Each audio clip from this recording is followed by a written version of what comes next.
Menyalahkan itu adalah hal yang paling mudah untuk manusia lakukan ketika memiliki persoalan atau menghadapi masalah di dalam hidupnya gitu ya.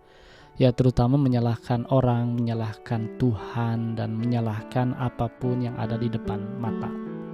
Selamat datang di Siniar Bahagia ala Stoik, menciptakan pendapat untuk bahagia. Bersama saya Jason Herlambang. Siniar ini saya buat untuk menemani kamu yang sedang berlatih mempraktekkan ajaran Stoikisme. Saya akan membagikan pengalaman bagaimana menerapkan ajaran Stoikisme di dalam kehidupan sehari-hari. Dan ini adalah episode hari ini. Selamat mendengarkan. Di dalam episode ini saya ingin menjelaskan kepada kamu atau mengobrol dengan kamu tentang tidak usah menyalahkan apapun terhadap masalah yang datang di dalam hidup kamu gitu ya. Ketika kita mempercayai sesuatu itu akan terjadi dalam hidup kita gitu ya, terutama hal-hal yang baik, maka ketika hal yang baik itu tidak datang, maka kita akan menyalahkan penyebab, menyalahkan manusia, menyalahkan keluarga kita, menyalahkan orang yang kita cintai, bahkan menyalahkan Tuhan gitu ya. Dan itu banyak terjadi di dalam hidup manusia di sekitar kita gitu ya, dan itu hal yang wajar hal yang wajar terjadi di dalam kehidupan manusia dari zaman dulu sampai sekarang gitu ya. Tetapi yang tidak wajar adalah ketika kita selalu fokus terhadap mencari siapa yang harus disalahkan atau apa yang harus disalahkan gitu ya. Apa penyebab hidup kita tidak bahagia? Apa penyebab masalah hidup kita ini menjadi berat gitu ya? Oh, karena orang tua saya tidak mengajarkan saya A gitu. Oh, karena keluarga saya tidak peduli terhadap saya. Oh, karena Tuhan tidak menyayangi saya, karena ibu saya tidak menyayangi saya. Kamu harus berhenti menyalahkan sesuatu gitu ya. Kamu harus berhenti mencari penyebab ketidakbahagiaan kamu, atau kamu harus berhenti menyalahkan penyebab dari ketidakbahagiaan kamu gitu ya. Kata Epictetus gitu ya, kata Epictetus zaman dulu gitu ya, dia mengajarkan bahwa kamu harus berhenti menyalahkan Tuhan sama tidak menyalahkan orang lain gitu ya. Kata dia, kamu harus sepenuhnya mengendalikan keinginan atau desire gitu ya, dan memindahkan fokus kamu terhadap apa yang harus kamu kendalikan, apa yang harus kamu hadapi gitu ya. Ketika kamu bisa mengendalikan pikiran kamu dari mencari apa yang harus disalahkan terhadap bagaimana cara menyelesaikan masalah, maka kamu tidak akan lagi merasakan marah, cemburu, dan menyesal. Itu kata Epictetus ya. Jadi stoicisme ini, ketika kamu membaca buku semua stoicisme gitu ya, tentang stoicisme, atau membaca buku dari yang ditulis oleh stoik ini gitu ya, oleh para stoik, kamu akan paham karena bahwa manusia itu dari dulu memiliki sifat yang sama gitu ya. Tetapi stoicisme ini adalah alat untuk menyelesaikan masalah yang ada gitu ya. Ketika kamu merasa bahwa apa yang kamu sudah kerjakan itu tidak membuahkan hasil, maka kamu akan menyalahkan misalkan, oh saya sudah berusaha membuat pasangan saya bahagia tetapi dia tetap tidak bahagia. Karena dia tidak bersyukur terhadap apa yang saya lakukan. Nah, yang harus kamu perbaiki itu adalah bukan atau yang harus kamu lakukan itu adalah bukan memaksa pasangan kamu untuk merasa bahagia, bukan. Tetapi yang harus kamu lakukan itu adalah mencari kenapa dia tidak bahagia. Dan tentu saja ketidakbahagiaan dia itu bersumber dari apa? Dari diri kita. Kenapa dari diri kita? Dari diri kita yang tidak bisa mencintai pasangan kamu gitu ya. Karena apa?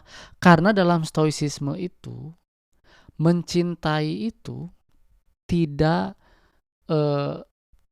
tidak mengharapkan imbalan gitu ya.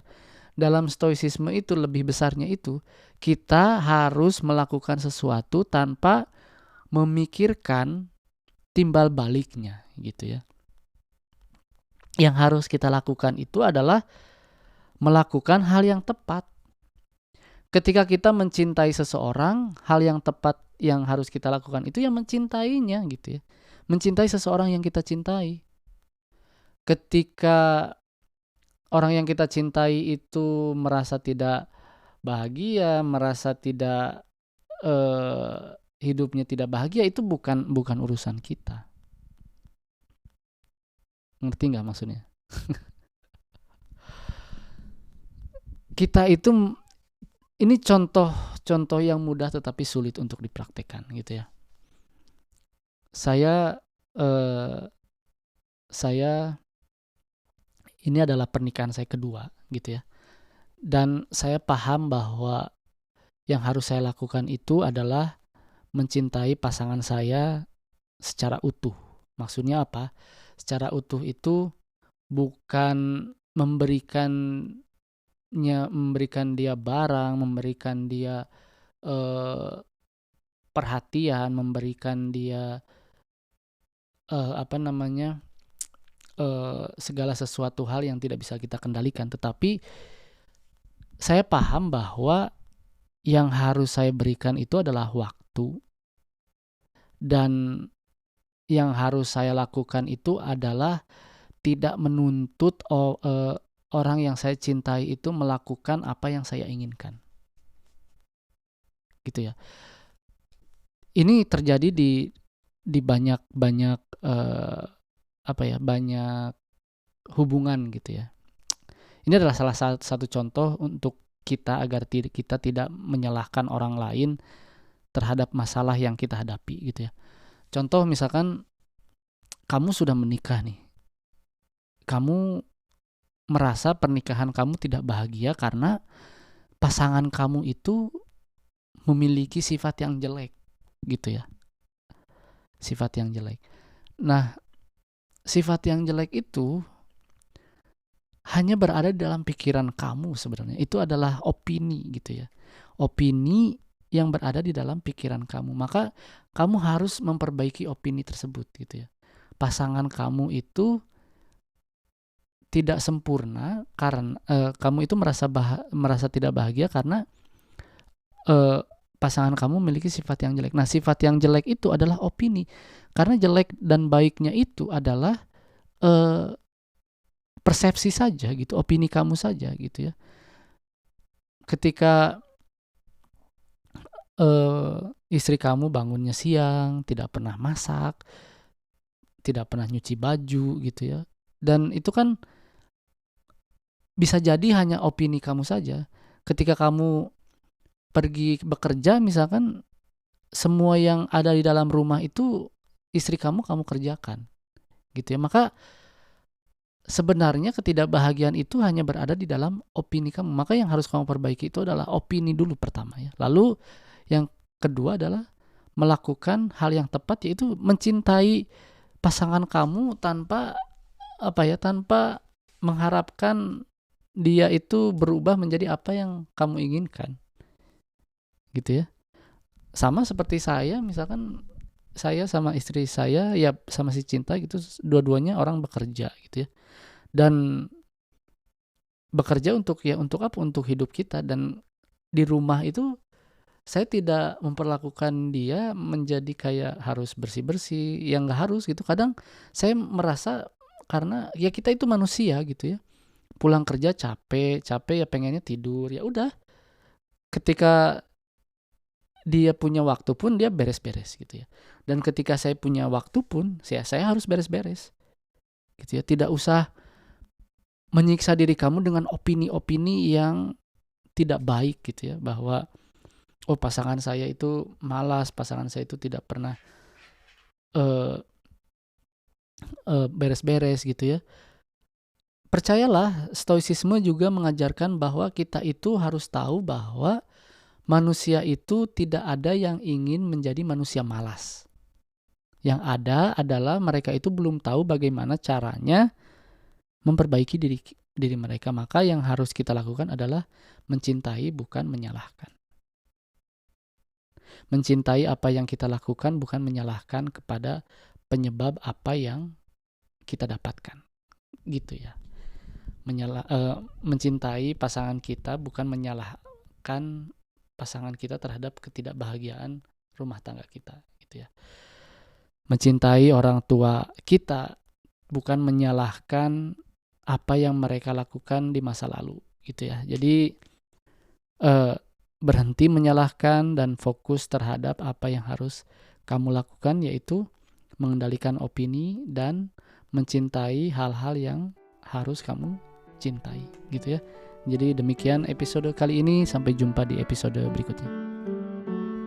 Terima kasih telah mendengarkan episode hari ini. Jangan lupa ikuti Siniar Bahagia ala Stoik di Spotify dan nyalakan loncengnya agar tidak ketinggalan setiap episode yang saya buat. Saya juga membuka keanggotaan dengan cukup membayar $3 Amerika atau sekitar Rp45.000 setiap bulan. Dan kamu bisa mendengarkan episode Memaknai Hidup Bahagia ala Stoik yang berisi cerita saya selama seminggu dari jurnal pribadi saya. Jangan lupa juga untuk ikuti dan berlangganan @Bahagia ala Stoik di semua kanal media sosial, TikTok, Instagram, dan YouTube. Sekali lagi, saya ucapkan terima kasih. Sampai jumpa di episode berikutnya.